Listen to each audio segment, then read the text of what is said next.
Cafe anyway.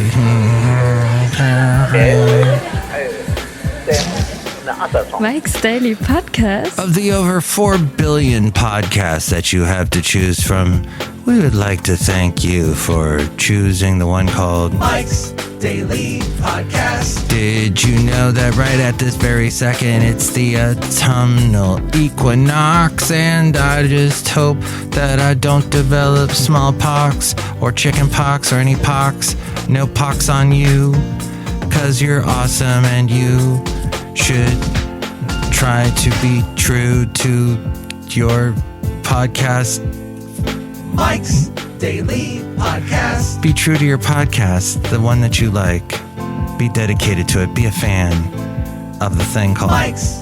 This one here. Daily. Mike's Daily Podcast. I'm Mike Matthews. Yeah! You know what today is? If you're listening to this today, at this very moment, it is the autumnal equinox. Equal day, equal night. As we enter fall and autumn, it's also said, people say it is also on the 23rd if you're listening to this. And we mentioned it is also National Singles Day, or Checkers Day, or Dogs in Politics Day. It's also Seat Check Saturday. What? Check the seat? Are we talking about like kids in the car traveling? You have to do it the whole way, the fancy schmancy way of making sure that your kid is safe. And you also have Restless Legs Awareness Day, because that's a thing that is important to remember with your restless leg. And then that's also a problem too when you're sleeping and your leg is all over the place. And does it mean you need to dance more? I think we all need to dance more. We need to get up and dance and shake a leg and have a great time on this weekend. And it's also Hunting and Fishing Day, if you're listening to this on the 23rd.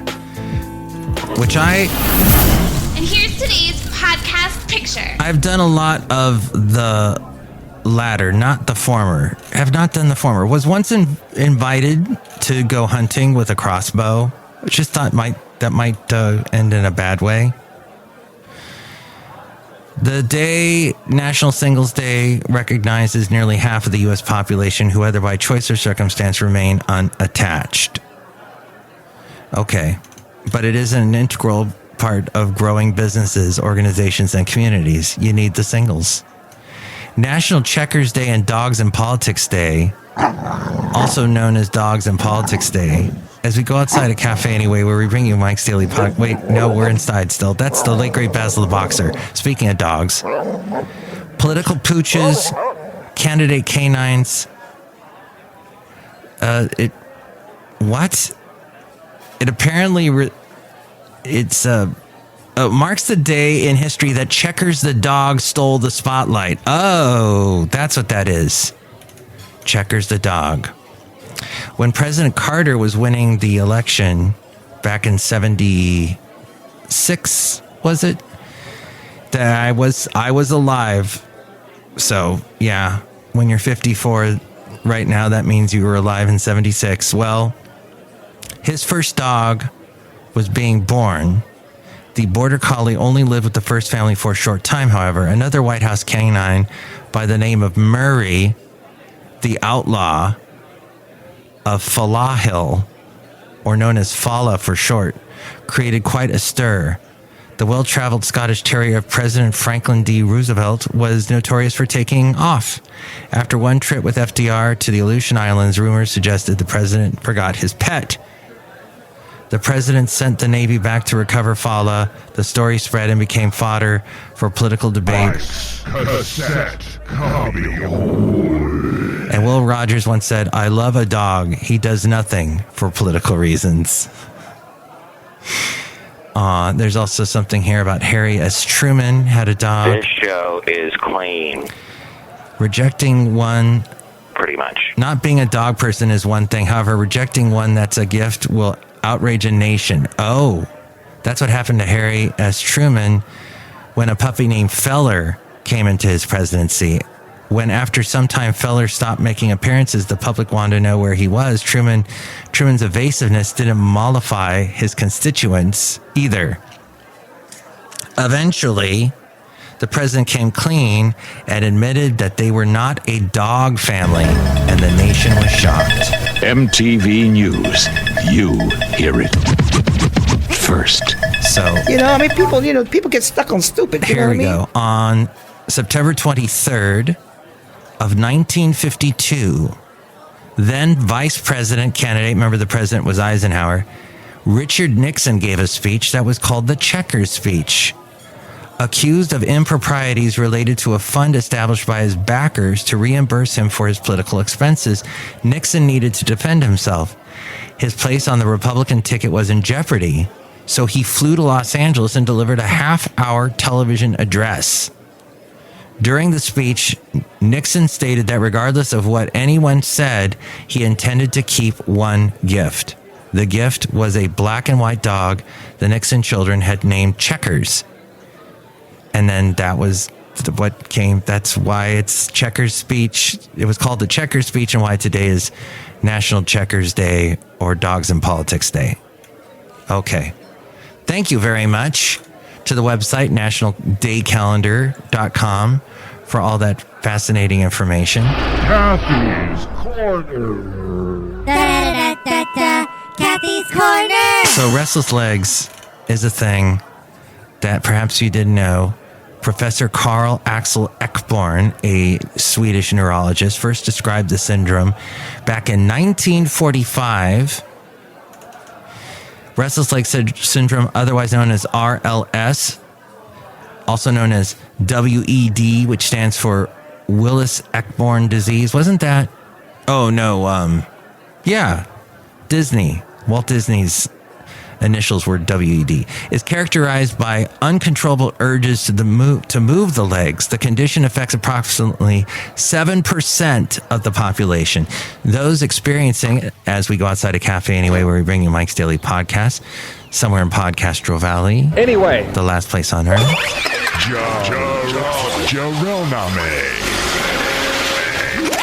Unpleasant or uncomfortable sensations accompanying the urges as well. The symptoms worsen when relaxing or inactive. They're especially worse when trying to sleep. However, symptoms seem to improve when moving, stretching, and walking. During the night and evening hours, the symptoms increase. There doesn't seem to be any other associated cause, like arthritis or injury. This is Mike's Podcast Picnic. What they say, though, to try and lead a normal life if you have RSL or RLS, identifying and eliminating exacerbating medical medications. Yes, eliminating exacerbating medications. That's what reduces the symptoms. Bans mutations. There are treatments there at that website that can help for you.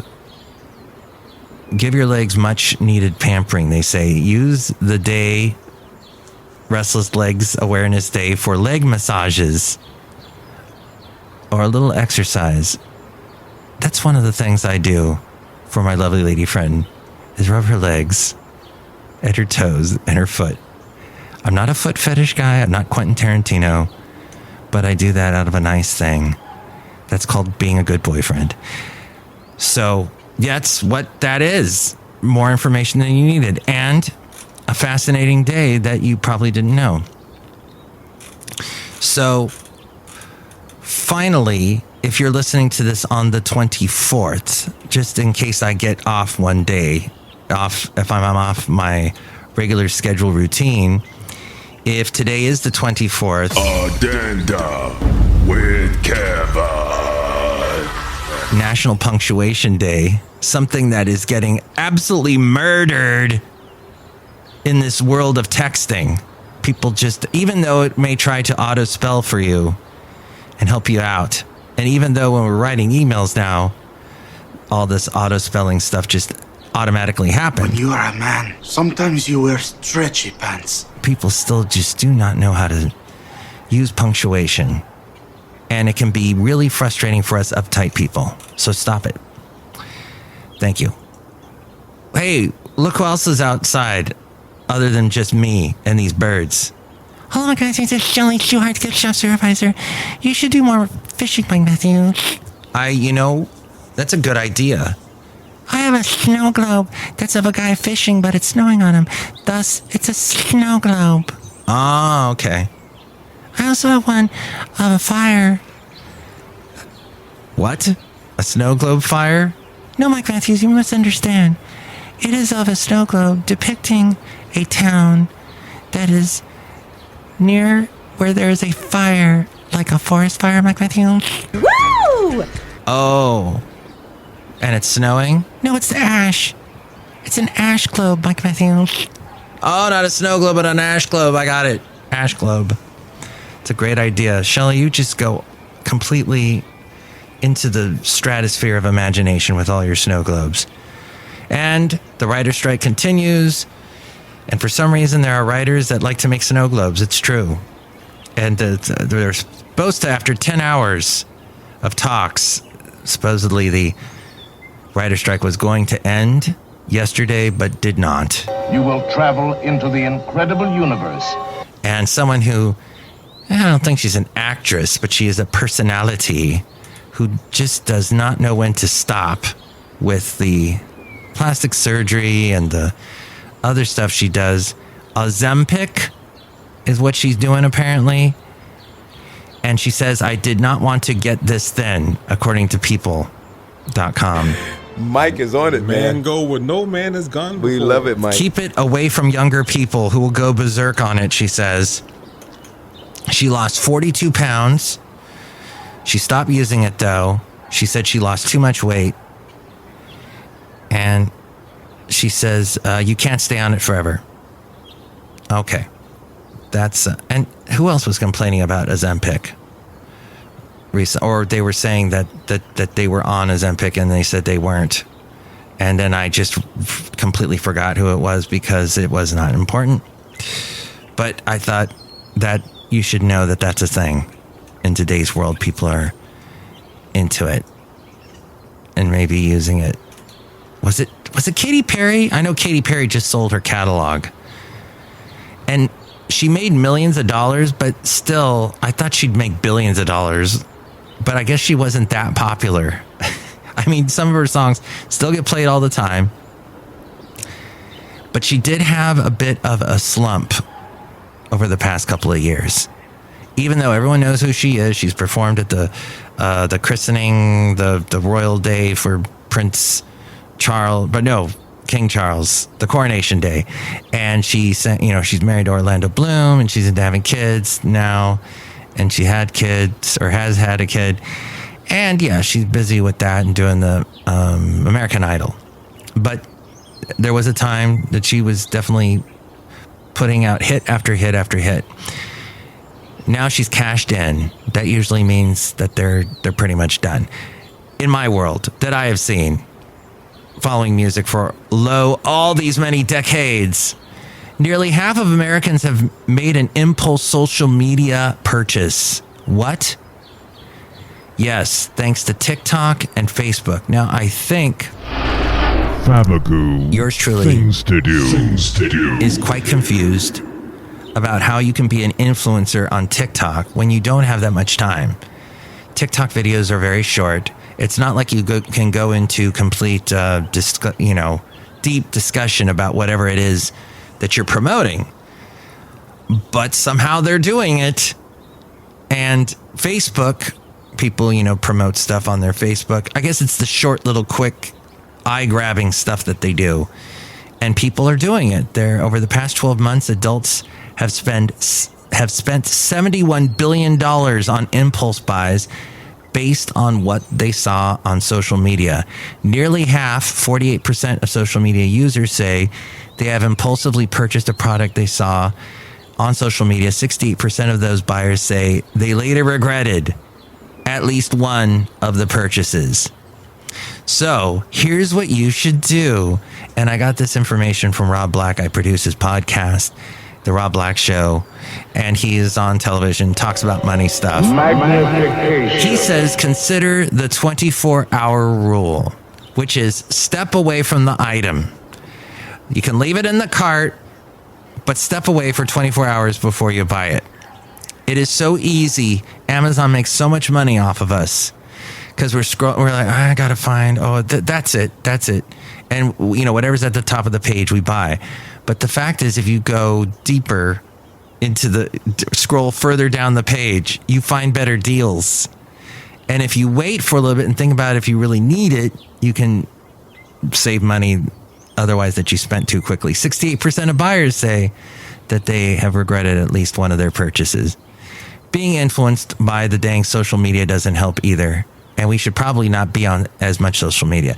And I strongly advise people not to use TikTok because it is a dopamine hit. It appeals to your animal instinct of, I got to be stimulated with stuff in my eyeballs constantly. And it's a bad thing. It takes you down a bad road. Impulse purchases can add up quickly. And that's a bad habit to do. Over the past 12 months, Americans spent an average of $754 on social media buys. Welsh on the world. So social media ain't going away anytime soon. They're making the bucks, or the people on it are making the bucks. So Target as well has pulled holiday deals.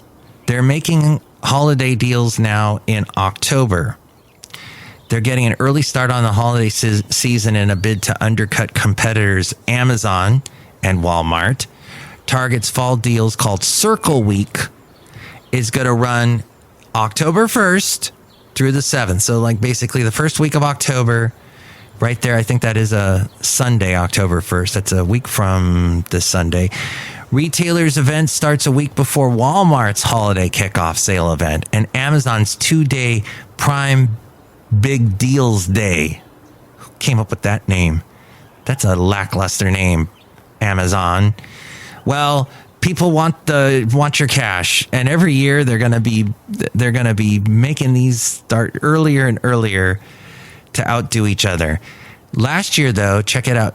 Target's deal days started a week later, October 6th. So not that much earlier they're doing it, but maybe this is going to keep moving up a week every single year.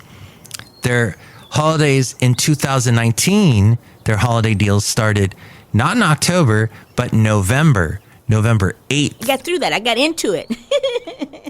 Americans are expected to tighten their purse strings this holiday season because of inflation and everything, gas prices going up, meaning getting a head start will be important. MasterCard predicts retail sales will grow by 3.7% this holiday season despite all that, but down from 7.6% a year ago.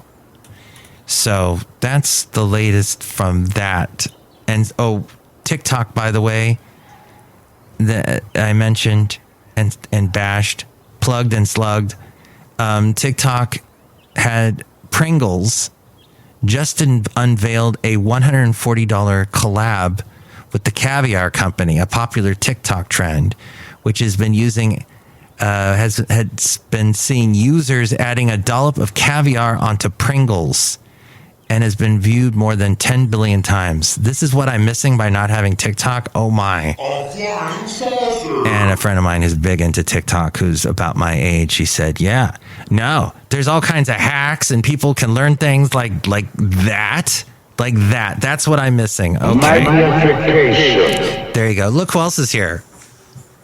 Oh, Mike, this is Floyd the Floor Man. And this is John Deere, the engineer. Pringles are not that good for you. Yeah. Neither is spending a bunch of money on going to a Disney park. Although there's some people so addicted to that, and they go week after week after week. If they live down there in Anaheim, that'd be the only reason for some people to move to Anaheim, is to just go to Disney all the time, or Orlando, go to that park in Florida. But Disney plans to nearly double to $60 billion rather, its investment in parks and cruise businesses over the next 10 years. domestic parks, particularly Walt Disney World in Florida, have seen a slowdown in attendance and hotel room purchases this summer. Has not been good for them. And finally, the election cycle, this one may be the costliest ever. The 2023 to 24 election cycle. And just enjoy, here in the Bay Area, at least, we don't have any elections going on in November. So it's a quiet year compared to last year. And compared to next year, it's going to be crazy. There's going to be $10.2 billion spent in political ads and a marketing of a 13% jump. 13% jump over the election cycle that happened in 2019 to 2020. They spent $9 billion. It will be the most expensive election cycle ever recorded. And it's going to be spending money on TV, on radio, and in digital, very, very big, as social media, as we heard earlier, has such an influence. But do your research. Don't be influenced by media. Unless you want to, if you're one of the advertisers, if you're one of the politicians. The Royal Trump Tweet Decree. If you would like to sponsor the show, sure. I'll be your shill. But no, don't be influenced by people that are, or organizations that are pushing. Do your research is what I'm saying. Beware of party lines. Beware of propaganda. Just be smart and try and make the right decisions. Be a well-educated citizen so that we can all move forward in a good way with this country. And I guess that's my little public service announcement. But the next show, we'll have the wonderful Benita, the disgruntled fiddle player, and the brewmaster. If you would like to chime in about anything we covered today, you can call me at 510-228-4640. And with more ways to reach me, it's A-Frame. Mike's Daily Podcast is written and produced and performed by Mike Matthews. His podcast is super easy to find. Download or listen to his show and read his blog at MikesDailyPodcast.com. Email Mike now at MikesDailyPodcast@gmail.com. See you tomorrow. Bye.